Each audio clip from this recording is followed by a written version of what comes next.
Really great. She is Cool. All right, it looks like most of us are here, so we'll go ahead and get started. Rest of the folks can catch up. So, thank you for being hopefully you were mildly entertained by the video that I did. Was it mildly entertaining? Okay, cool. What did you like about it, Philip? You did a good job of using like outside sources, explaining and making it more of a simple concept and made it easier to understand. Okay, so it's pretty easy to understand. Outside sources, different concepts, that kind of stuff. So cool, thank you, I appreciate that. So the concept of implicit bias. What do you think about that concept? Yes. I'm gonna be honest, when it was the Harvard test at the end and they were describing everything, Yep. and then it said basically like this, you have this implicit bias, and so far there's nothing to be done about it. It's kind of just so you know. But I was kind of like, so what do you do now with that? You know, it's like okay, you have this, you don't have this, you know, whatever. But it was kind of just like, yeah, and there it is. Yep. I don't know, that was unsettling. It is very unsettling, right? I would think so. It's very unsettling, which is why I have an answer for that. Which is why I think I started talking about that earlier. That I can appreciate the effort and the stuff that's gone into that, but I think it's an imperfect tool for the reason you just pointed out, right? So what do you do with that? Right? What do you do with it? Other folks, what did you think about that implicit association test? Or did you like your results? Did you not like your results? Were they how you thought they would be? Were they different than how you thought they would be? Go ahead, Joe. My results, I'll just share what I had. It said I was moderately leaning towards white over black. And how I saw it, how I grew up, and how majority of my friends were African American, and like people do, and seeing that, I was like, I couldn't. It was hard to make that connect. It felt like a disconnect, but this test told me that. I don't know. It was just confusing to me. It was a bit confusing because your inclination, because of where you were raised, you would think that you would be one way when, in fact, the assessment said you were something else. Mm-hmm. Right? Other folks, yeah. I was kind of frustrated with mine because it's strong on that preference for white people over black people, and I don't know, it feels in a sense, but it makes sense because I grew up in like a 95% white community. You know, to be honest, that is not all that diverse either, so maybe it makes sense, but that's not how I thought of myself before. Okay, so it's not how you thought of yourself before, and that created some frustration for you. Mm-hmm. Cool. Yeah. I saw a hand up here as well. I was taking the test multiple times. I just don't think there should be like a lot of a weight put into the results of the test because, so like I didn't have a preference as my result. But I felt like the test was like, all right, let's push towards a place where we don't have any more implicit bias, and I don't think that's like a possibility. Like you stated, it's natural and don't overcome that to be more aware of them. But I think that's like without taking that not shooting the perfect score in the game. Possible, right? Yeah. Should we have a perfect score? Is there blah blah blah? And I want to go back to what Trevor was talking about, and what you're talking about as well. Is that there's an idea of who we think we are, and then there is something that is telling us that we're not who we think we are, right? And then what is that? How does it? And just to think about that cognitive dissonance, right? And more importantly, it's not necessarily just having that pointed out to us, but also what do we do with that, right? What were your thoughts? I'm thinking about what your video said about the community and the meaningful type Yeah. of phrase. And like, if it's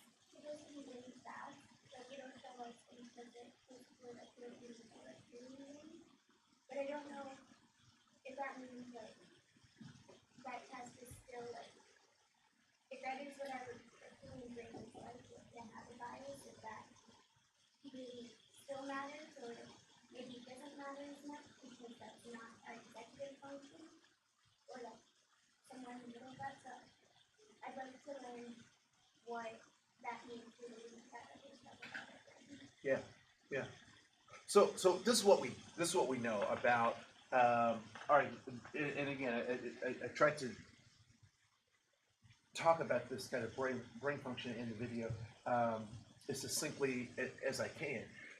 But what we know for sure is that there are automatic responses that we have, right? So if I throw something, and I'm not going to do it, Philip, but if I threw something at Philip, what's Philip's first response before he even thinks about anything else? Yes. Yeah. He's gonna put his stuff up, right? Whether he's critically thinking about that or not. Which is why, particularly a number of you are athletes, right? You train to have certain kinds of physical, automatic responses to things that can happen in your sport. Baseball players, hockey players, football players. Okay, right? So what other sports do folks play? Softball. Okay.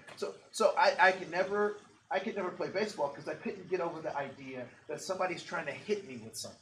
Like they're throwing it as fast as they can, up to 90 miles an hour, and it could actually hit me. There's something in my brain that says that doesn't sound like fun to me. Right? And I'm like, so it just the whole weirdness of having somebody throwing something at you at 90 miles an hour just doesn't make sense to me, right? But for baseball players, they're ready, right? And then people are right. So that's just absolutely. But I can't. My brain can't get around that, right? Because of my natural response. So my natural response to something coming at me is to flinch. So if baseball players did that on a regular, could they be the professionals that we know? Could we marvel at them for no? What have they done? They've been able to control that stuff, right? So I would submit that our primal brain is still operating, it's still doing that stuff. But what we try to do as human beings is control that brain. So I think the correlation is, where are there areas that we're so what is a habit? What is a habit? You guys have habits. I have a habit. Something you do every day. Do you think about it? No, you typically don't think about a habit, right? I don't know if this has ever happened to you, but have you ever driven home and gotten home and you're like, dang, I don't even remember what happened between. Why? Because you're an automatic pilot, right? You're not fully conscious of everything you're doing because you're running off of a pattern of routines, right? Well, I just gave away the next thing I was going to say. So how does one get a habit? You build a routine. And what is a routine? How is it different from a habit?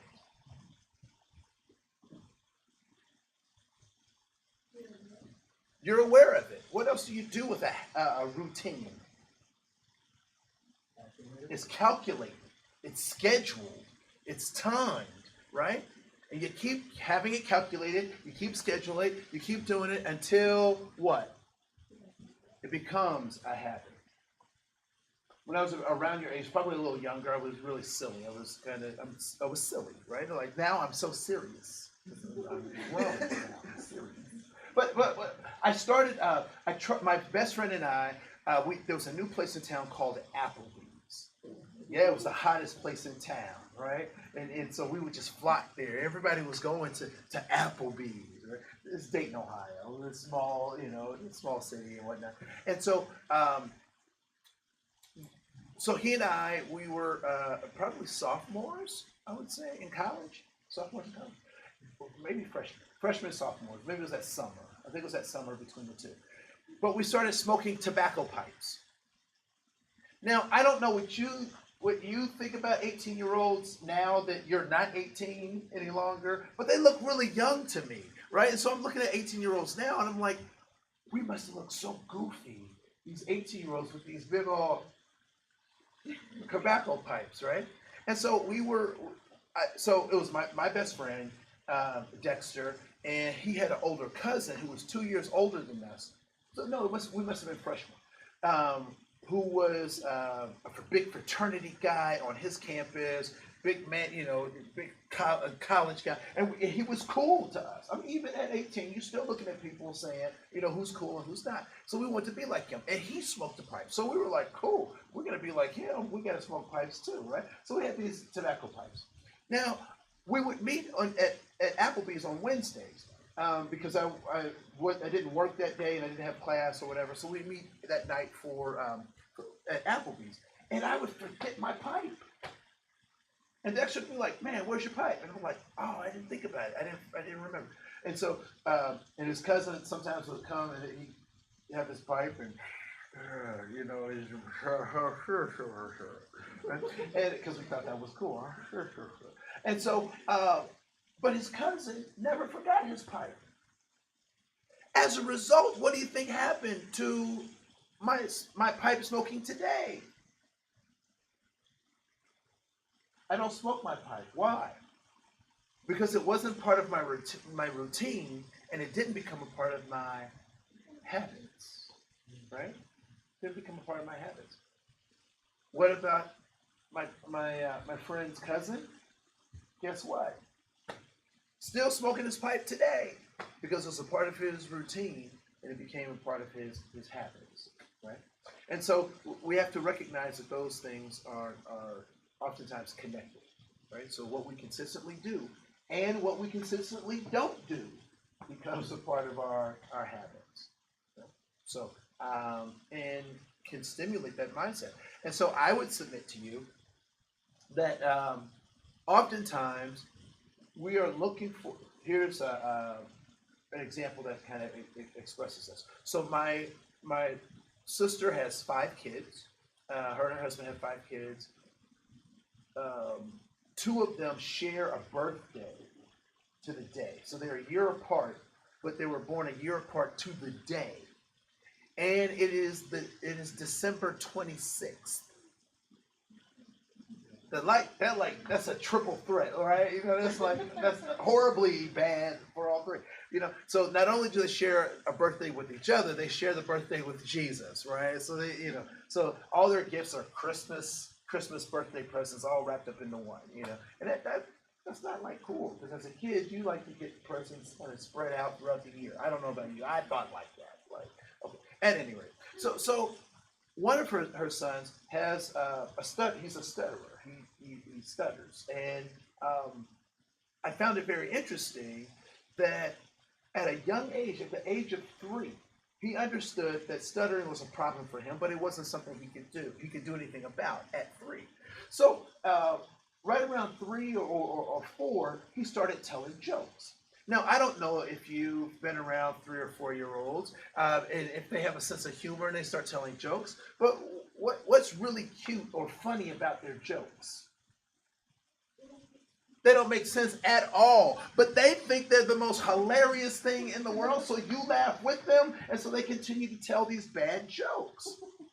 Well, what my nephew discovered was if people were laughing with him, they weren't laughing at him. So he became the jokester, the prankster, the blah, blah, blah. And still his speech impediment continued. He is now 17. And it is not a common practice of mine, but if you can rattle him just a little bit, and guess what comes back? His stutter comes back. But if he's in control of the conversation, if he's in control of what we're talking about or how we're talking about, if he can make you laugh and he does stuff that's controversial and all sorts of stuff, he continues that conversation. He no stutter. And so what that cued me into is something that a psychologist by the name of Alfred Adler talks about, which is that at the age of 3, we no longer learn. What he suggests is that by the age of 3, we just start collecting things that agree with who we think we are already. We just start collecting stuff that agrees with who we are. That is both a defense mechanism to the world. It is also understanding how the world works. But that also starts to create other illogical ways in which we see the world. Ways that make sense to us, but actually might not have any sense in them, if that makes sense. I said sense like four times. Okay?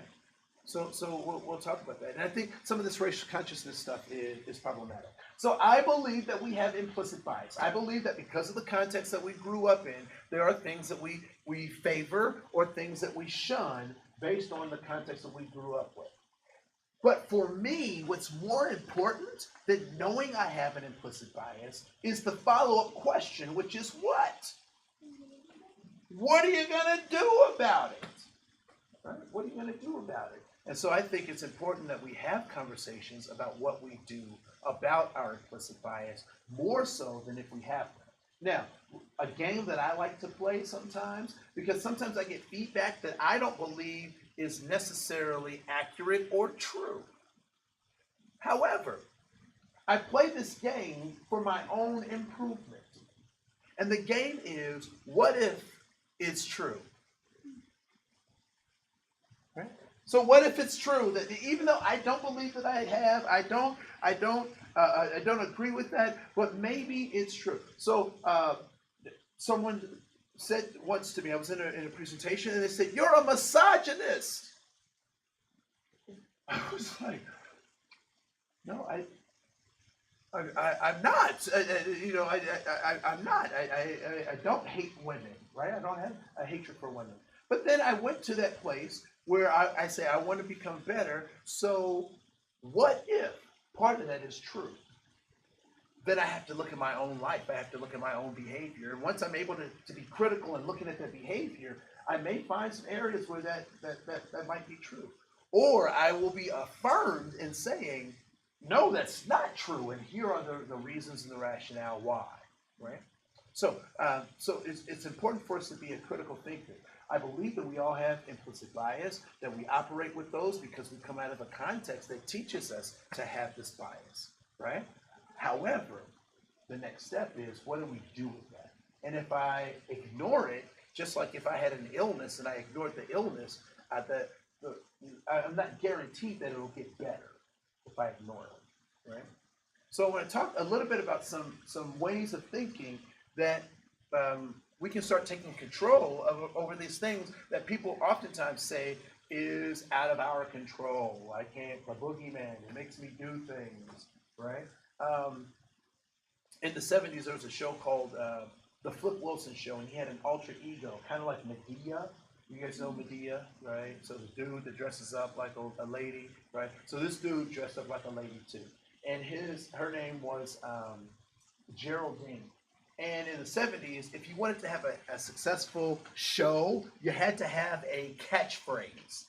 Catchphrases is what made shows in the 70s and the early 80s, right? So maybe you know some of these catchphrases from the show. What you talking about, Willis? You know that catchphrase? Where's that show from? You know that show? Okay, so those catchphrases would be the equivalent probably of memes today, right? And so that was from Different Strokes. Another one, well, we don't have to go into the other one.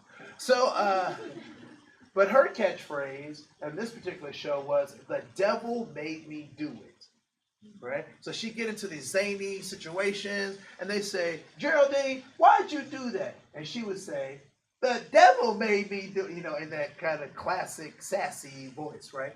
And so how would that fly in your household? If your parents ask, why did you do something, or why didn't you do something? And your response was, "The devil made me do it." How would that? No, there'll be exorcism up in your house, wouldn't it? Right? Come out, splashing holy water on, all sorts of stuff, right? No, why? Why would that not be an acceptable way to respond to your parents?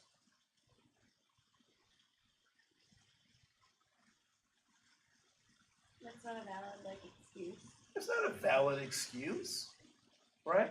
They'd be like, "Why'd you do that?" "Because Tommy told you." Tommy doesn't even live in this house. Why are you doing what Tommy said? right? No, that's not a valid excuse. Implicit bias as an excuse for why we do things is not valid in my mind, right?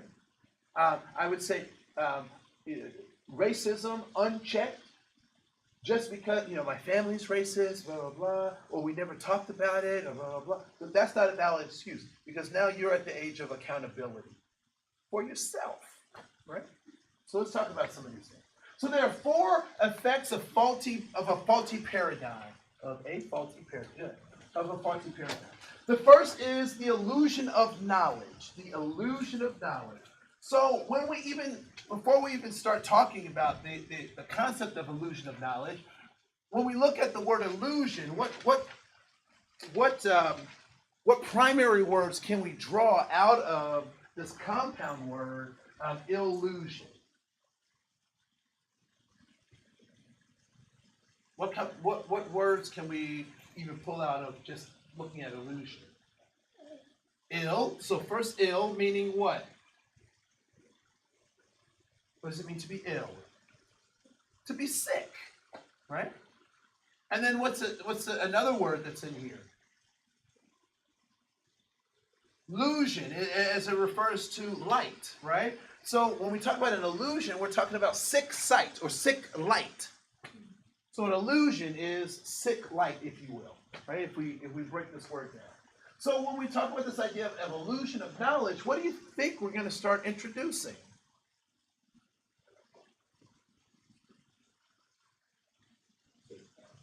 So maybe there are sick thoughts, but not in the way that you typically think about sick thoughts, right? But that this knowledge might not necessarily be what we think it is.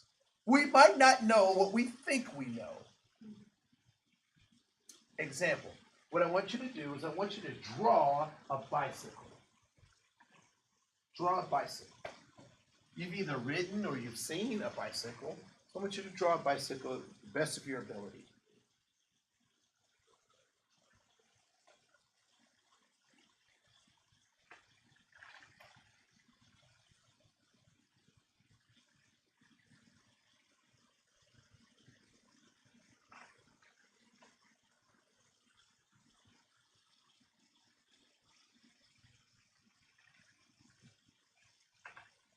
All right, stop right there. I want you to share your bicycle with your neighbor at your table. Just share your bicycle. What does that look like at your...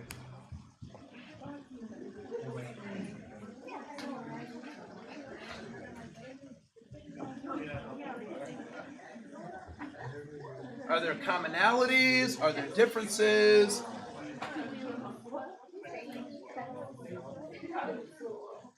Will your bike even work? Right? Or did you take too long and you didn't even draw a complete bike yet? All right, cool. So let's talk about this illusion of knowledge. So we'll watch this video from Brain Games. Anyone ever seen Brain Games on National Geographic? So we'll watch this.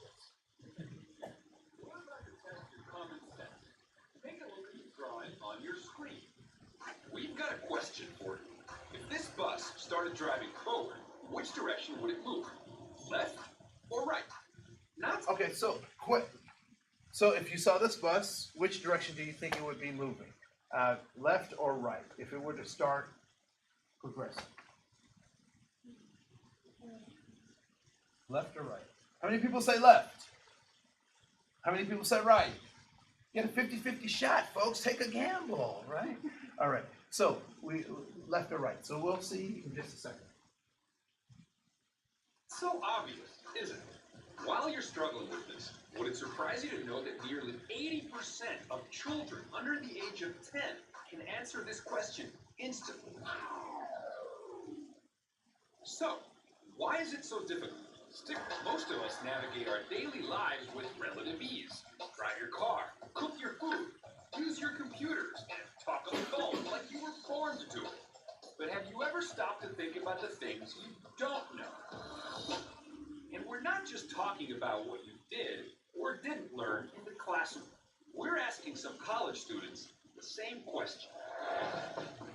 We come to school and we learn history and math and science, but all too often we fail to learn how the world really works.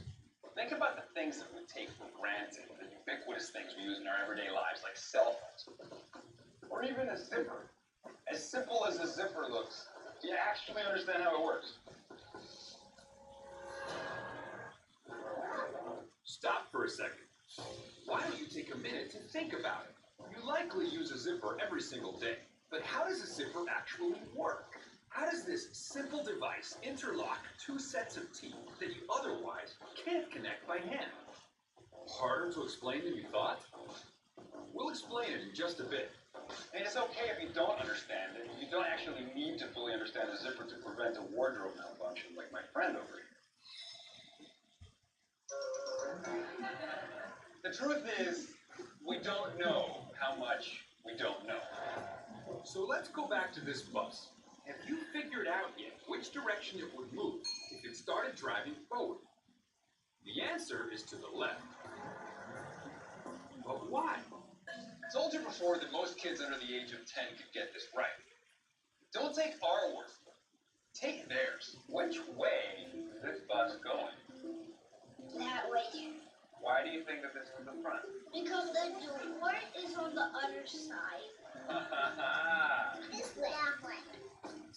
The door is on the other side of the bus, so the driver can let the passengers off at the curb. Kids know this better than anyone. But how do you know? Because we're smart. Yeah, smart. Science writer Shankar Vedantam reports on the many processes that happen completely outside our conscious awareness. So why is the bus question difficult for most adults and easy for children? Well, for one thing, it's a lot harder for an adult to see this simple drawing as a fully functioning bus. For a child, this is how a bus looks. But before you get too hung up on it, think about the bigger picture. This happens to us all the time in everyday life. We constantly come across problems we can't solve, and if we were honest with ourselves, we'd admit it. Psychologists have a term for this: the illusion of knowledge. Whether it's the bus question or how a zipper works, your brain is wired to try and provide an answer. It's a basic survival mechanism to make you feel more in control. After all, nobody likes to walk around feeling lost and clueless, especially about things we think we should know. The best way to see just how your brain fills in the blanks for you is to challenge it to get detailed about how a specific object works. Take a bike, for example. I'm setting up this next experiment, created by psychologist Rebecca Lawson, to see if our college student can do this very simple test. So I have an assignment for you guys today. It's called Draw a Bike. You guys have all ridden bicycles before, right? You know what a bicycle looks like. It's got two wheels, etc. Yeah? You know what a bicycle looks like? All right, good. Sounds easy, right?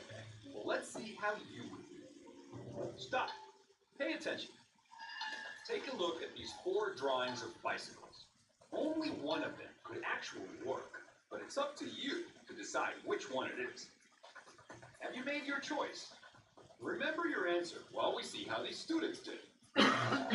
It turns out that over 90% of our participants drew totally unrealistic bicycles. How could it be so hard for smart people to draw a simple bike? So we've actually created these bikes here that reflect the most common mistakes that people make when they draw bicycles. You'll be happy to know that a lot of you guys match these perfectly. Let's see if you can spot which bike is actually functioning. The first one is this white bike over here. All right, so, Anne, tell me, here's your drawing. What's wrong with your drawing? What's wrong with this bike? I have an extra bar there. Which does what? You can't steer the bike. You can't steer the bike. So your prize is riding this mistake all the way down this campus. Oh! Okay, you don't have to do it anymore. Stop. I was pretty confident that I'd be able to draw a bicycle, but clearly I didn't do so well. Anne's bike looked like this. Option A. Is this the bike you picked? If so, you'd have a problem too. Moving on. Oh, no. Lauren, can you tell me what your mistake was? Well, if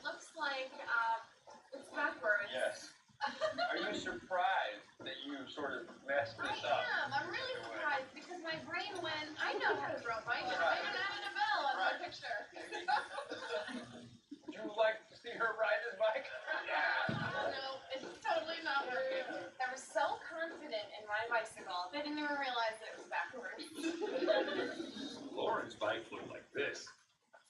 Option B. If you pick this one, then you'd be out of luck. So now we're down to 2 bikes. Dalton's bike looked like option C. Did you pick that one? That's incorrect too. It doesn't even have a place for pedals. But if you picked option D, like Wesley's bike, then congratulations. You've been paying attention to your bicycle. You have got a perfect bike. What? I was like, what did I do wrong? Oh, yes! Working! Yes! I'll see you guys later. You know, our mental models of the world are not always as accurate as we think they are. But our brain doesn't like to feel unsure of itself, so it overcompensates. It makes you feel more confident than perhaps you should be in many instances. You've seen... All right, we'll stop there. Thoughts, comments, you and those left for me. What do you think?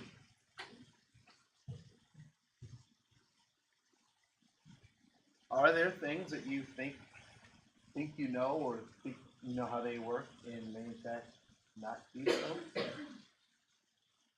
Yeah. Would your life change if your parents sat you down and said, you know, there's a deep, dark secret that we've been keeping from you, and it's time that we let you know you're adopted? Would that change anything for you, Phil? Probably. Yeah. Why? For me, it would explain everything, because I'm like, I knew I wasn't one of you guys. I knew it. Yes. Right? But why would that change things? Your truth changing. Wait a minute. I thought truth was constant. I thought truth was the real thing, right? But your truth would change. Everything that you thought you knew would now be different. But then what if they came back and said, oh, we're just joking. Then it's time to excommunicate yourself from people like that, right? So, you know, like, get out of here. Right. So that's interesting. And I don't have time to talk about truth today, but that's an important thing to talk about as well. As we start working with young people and work with these so-called perceived differences, right? So the illusion of knowledge. So we've already talked about this idea of implicit bias, and that is basically, implicit bias is that bias that we're not aware of. It's not in our consciousness. And so I have this model here to really help us kind of think about this idea of implicit bias. And so here's a mental process of thinking, that our conscious mind takes in information. And what does it mean to be conscious? What does it mean to be conscious? To be aware. All right? To be aware. I would say awake and alive. Right? That's what it means to be conscious. And how does our conscious mind take in information? What 5 things does it use to take in information? Our 5 senses, right? So taste, smell, touch, sight, hearing. Did I get them all? Yes, I think so. Right? So it takes our 5 senses and it records those things. And then those things get stored into our subconscious. Sub means what? Under our conscious. So it gets stored in this place in our mind that is under our consciousness, which means it's still a part of our conscious. We still have access to it. It's just not as easy to have access to that, right? And this is where this idea of meaning gets created, all the things that are true and right and good are all stored there, right? So if you walk into your friend's home and you see that they have photos on the wall, and one of the photos is crooked. What does your mind say about that? It says, fix it, please, because it is wrong. Now, is it wrong? It's hanging on our wall like all the other pictures. But the problem is cognitive dissonance. That thing causes cognitive dissonance because it should be like the other three pictures. And because it's not like the other two pictures, rather, because it's not like the other two pictures, it's the difference we would automatically say is wrong, when in fact there's no value associated with those three pictures. So technically it's not wrong, it's just not like the other one. But we add that extra value of whether it's right or wrong, good or bad. Okay? So our conscious takes all this information in, gets stored in our subconscious, and our creative subconscious is the actor on our conscious. And so the creative subconscious, its job is to alleviate or eliminate that cognitive dissonance, try to close the gap between those things. And so it tries to rectify whatever the outside stimulus is versus what the subconscious says that it should be. And so our creative subconscious tells us to go fix the picture. It shows us how to, it gives us strategies. So you could be talking to somebody at a party and, you see that picture needs to be fixed. And before you know it, you've maneuvered yourself to keep talking to these people at the party, and you just kind of lean up against the picture a little bit so that it gets straightened out, right? So it gives you all these creative ways to resolve the conflict that is in the subconscious, right? And so implicit bias is one of those ways that gets resolved. But we also know that implicit bias comes directly out of our context. And so it's a particular way to see the world, which means there are more than one way to see the world. So implicit bias. I would say that the counterbalance to implicit bias is cognitive control. Cognitive control. Is there anyone that's afraid of spiders? Snakes? Zombie bites? I'm allergic to zombie bites. I'm just like, that's not cool, right? Or have you known? Or mice? That's a good one. Mice, right? Any mice? I don't like mice. And the thing that's creepy about mice isn't that they're small size, because I can get with the size, but it's how they move. Like it's a little scurrying movement. That's like, it's just, I don't know. It's just weird. Like, so if a mouse came into the classroom right now, so if you don't know, I do get paid by Bethel to teach this class, and so they expect me to have a certain amount of decorum, being able to keep it together in the classroom, no matter what happens in the classroom setting, right? They expect me to, keep it together. K-I-T. Keep it together. Anybody see that Wesley Snipes movie? No, okay, anyway. But I will tell you, if a mouse came scurrying across the floor, I would have a very difficult time keeping my professional decorum. But I would have to, so I would have to engage in what? Cognitive control. So now what do I say to myself? I see the mouse in the class, and so I might get sophisticated and say, all right, class, right now might be a good time for a break.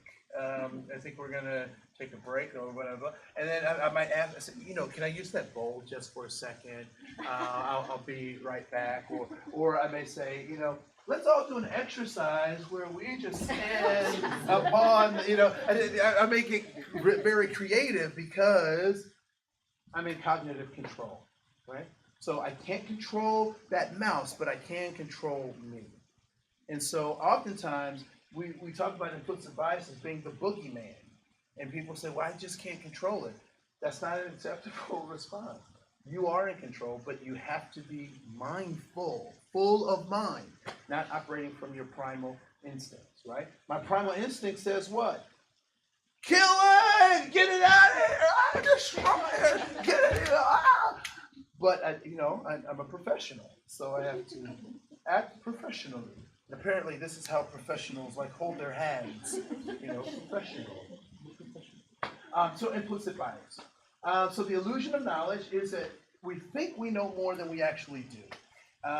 Implicit bias suggests there's a boogeyman that we can't control, but I would suggest that we have cognitive control, which means that we create routines so that those routines become a part of our habits, right? I was at a training and a woman said, she was a mother with young children, and she said, how do, like kids are like 2 and 3. She was like, how do I talk to them about diversity? That's what she said. She asked me that. Guess what I said? Guess. Don't. Yeah, exactly, right? I said, don't talk to them about diversity. If you want them to know how about diversity, or you want them to be encouraged to be diverse, show them diversity. Who do you have at the dinner table? What movies do you go to? What plays? What magazines are in your home? Are there diverse folks all throughout your stuff? One of the greatest tools, and I told you about my grandmother, loved her. She was an avid geographic magazine collector. She had magazines all over the place. I saw all sorts of stuff in these magazines that I would not, living in Dayton, Ohio, had access to. Particularly because there wasn't the internet at the time, right? So that was our version of the internet, and that and Reader's Digest. So she would read those stories from Reader's Digest, which now I appreciate the big print. So I appreciate the big print. So then there's this other thing and these things are all kind of related to this idea of a faulty kind of paradigm, a faulty way of seeing the world. And it really has to do with this idea of superiority, that we don't like feeling inferior, so we spend a lot of time trying to be superior, right? There's an old joke, and I don't know if the joke relates so much to you guys as much as it did when I was your age, kind of thing. But that there was always this adage that middle-aged men always want fast cars or Harley motorcycles or something like that. Do people talk like, is that the same kind? Okay, so it still applies. And there was also a joke that if you had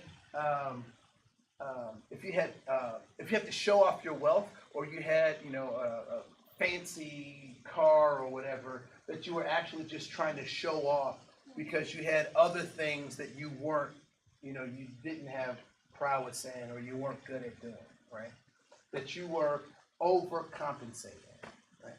So there's this concept called the Dunning-Kruger effect, and one way to think about this is if you can draw this chart for yourself. So on the bottom of the chart is about knowledge. So being a novice versus being an expert. So a novice would be at 1, and an expert would be at 5. We're asking this question: how good are you at a thing, right? So right along the bottom, 1 to 5, and then on the side, going up, this is the x-axis, right? Is that x or y? I forget. Y-axis. Okay. So on the y-axis, at the bottom, put novice, and then at the top, highly skilled, 1 to 5.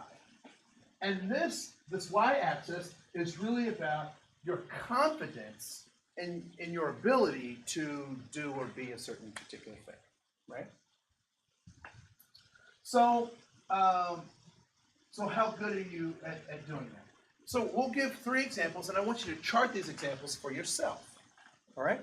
So the first example is we use a bicycle, right?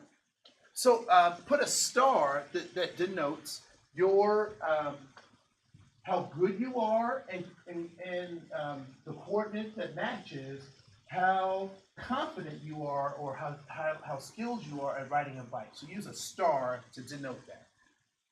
So for me, I wouldn't say I'm an expert, but I would say that I'm probably highly skilled. So that'll be a star there for me, right?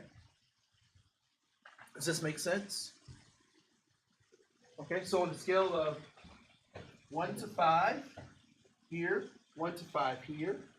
So here, how good are you? What is your knowledge? Are you an expert or are you a novice at riding a bicycle? So that's your knowledge. How confident are you in riding a bicycle? From 1 to 5. Are you a novice or are you highly skilled at riding a bicycle? In terms of what is your confidence in doing that? Is that a better, did I explain it thoroughly? Okay, cool. The next is neurosurgery. I want you to use a square to denote where you believe that you are in terms of neurosurgery.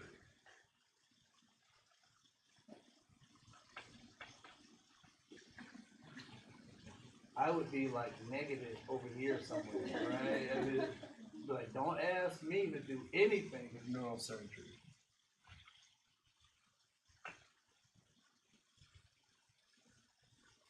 The next thing I'll ask you is being a college student.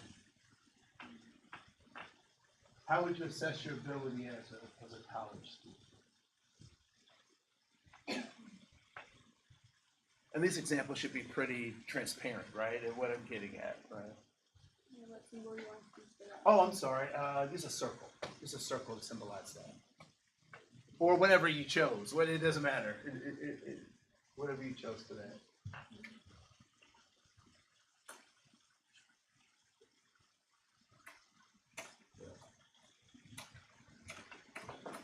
So what does this suggest?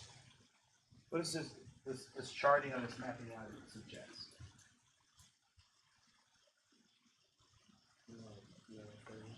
What's that? That you're certainly not a neurosurgeon. I thank God for that, right? Because I'm not coming to you if my brain needs some work, right? What else? What else? Loser college. What else is this? I guess I it puts in perspective that you can be confident in something but not have much knowledge. You could actually be confident in something and not have much knowledge in it. And sometimes people get those things confused and think that their confidence actually is the knowledge that they have. So you'll oftentimes have people who actually think they're smarter than they are. Right? What's the converse of that?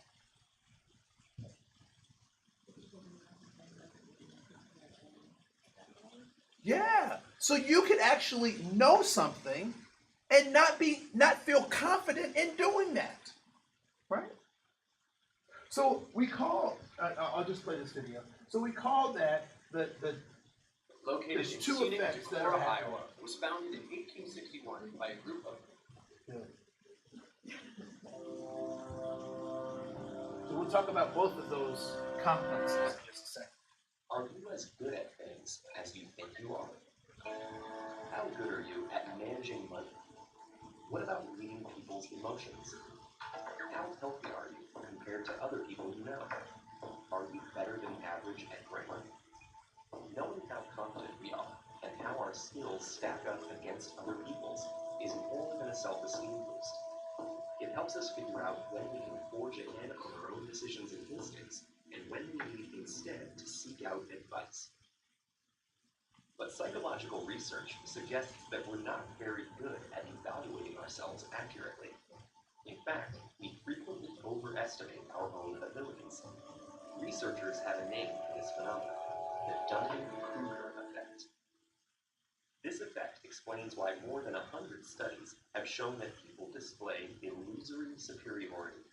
We judge ourselves as better than others to a degree that violates the laws of math. When software engineers at 2 companies were asked to rate their performance, 32% of the engineers at one company and 42% at the other put themselves in the top 5%. In another study, 88% of American drivers describe themselves as having above average driving skills. These aren't isolated findings. On average, people tend to rate themselves better than most in disciplines ranging from health, leadership skills, ethics, and beyond. What's particularly interesting is that those with the least ability are often the most likely to overrate their skills to the greatest extent. People immeasurably poor at logical reasoning, grammar, financial knowledge, math, emotional intelligence, running medical lab tests, and chess all tend to rate their expertise almost as favorably as actual experts do. So who's most vulnerable to this delusion?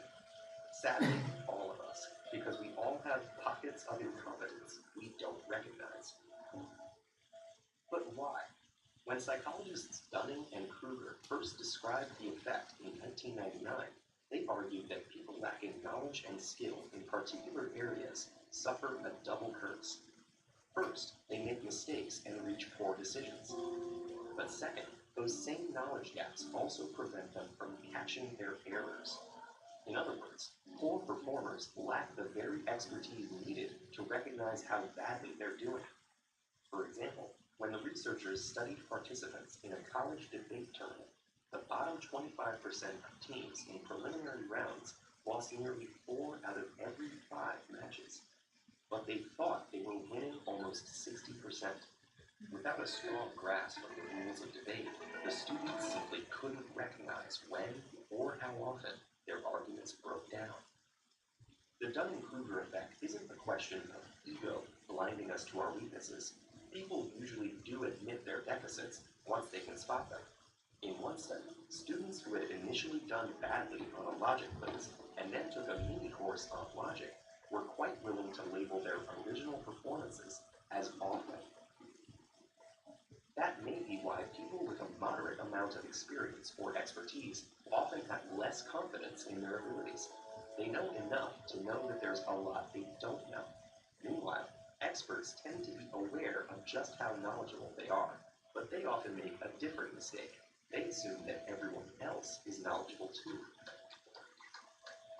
The result is that people, whether they're inept or highly skilled, are often caught in a bubble of inaccurate self-perception. When they're unskilled, they can't see their own faults. When they're exceptionally competent, they don't perceive how unusual their abilities are. So if the Dunning-Kruger effect is invisible to those experiencing it, what can you do to find out how good you actually are at various things? First, ask for feedback from other people, and consider it, even if it's hard to hear. Second, and more importantly, keep learning. The more knowledgeable we become, the less likely we are to have invisible holes in our competence. Perhaps it all boils down to that old proverb: when arguing with a fool, first make sure the other person isn't doing the same thing. Did you enjoy this lesson? If so, please consider supporting. Yeah. How is this different from the other conflicts? I would say that it's not. I would say that, particularly when we talk about the Dunning and Kruger effect, it really is about this false superiority that people have, right? And the counterbalance to that is people are more confident in their abilities than they ought to be. There are also people who are competent but aren't confident in their ability, and that is typically referred to as the imposter syndrome, right? That somebody will find out that maybe I'm not as good as I think I am, or I'm questioning my stuff. Between the two of those folks, the folks who are the imposter are actually more they're more knowledgeable about their subject. They're just not as confident. But you have lots of people who are extremely confident, but wrong. I mean, have you ever had arguments with those folks or had conversations, and you're like, what is wrong with you? And they're like, no, that's just how it is. I know. I just know. Right. Cool. Other thoughts, comments? Is that helpful? Yeah, like how is this different from hindsight bias as well?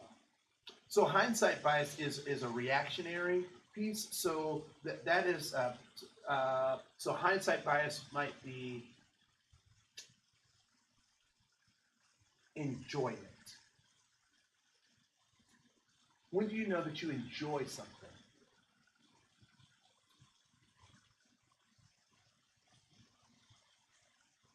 So it feels good while it's happening, but when do you know that you enjoy that thing? After you've done it and you replay it and you say, I want to do it again because I enjoyed that, right? So hindsight bias is typically recognizing things after the initial engagement. Does that make sense? Yes. But then how's it different from rosy retrospection? Yep. So what I would submit with rosy retrospection is that comes with a predisposition on interpreting a past event from the backside, right? So I'm already looking for. It would be the same as having a positive schema. So the whole rosy outlook is that I've already predetermined what the end is going to be, even though it hasn't happened. It's the same. I would say it's very similar to an implicit bias. It would be a form of implicit bias on a positive aspect, right? Looking for the positive pieces. Other folks. This is stuff I love. I love this stuff because it's made me a better teacher, particularly in K-12 settings, right? So another way to even look at, well, we'll talk about that in just a second. So there's Dunning-Kruger effect, and then there's the imposter syndrome. And I would suggest that there are politicians, there are athletes, there are lots of people who have confidence, but not based on any fruit. So how do you know? And I just gave that away too. So a couple of things. One thing I know about people who strive for superiority.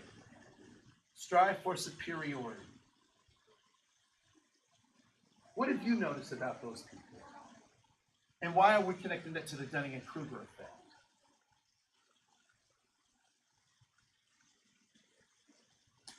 They're overconfident in something. So they're overconfident in something. So when you say overconfident, yes. They're more confident than correct. They're more confident than correct. But why are they boasting about their confidence? Because they have a big ego. Because they have a big ego? I would even say ego falls even further down in this conversation. Why are they boasting about their skill or their ability or what they have? Why are they seeking superiority? They lack in something. Because they lack in something. Go ahead. They want to be the best. Because they want to be the best because they are overcompensating for what? Something that they're lacking, right? So what's the counterbalance to superiority? Inferiority. So when people are trying to say how great they are, demonstrate how great they are overcompensating for inferiority. Are we inferior as a species of beings?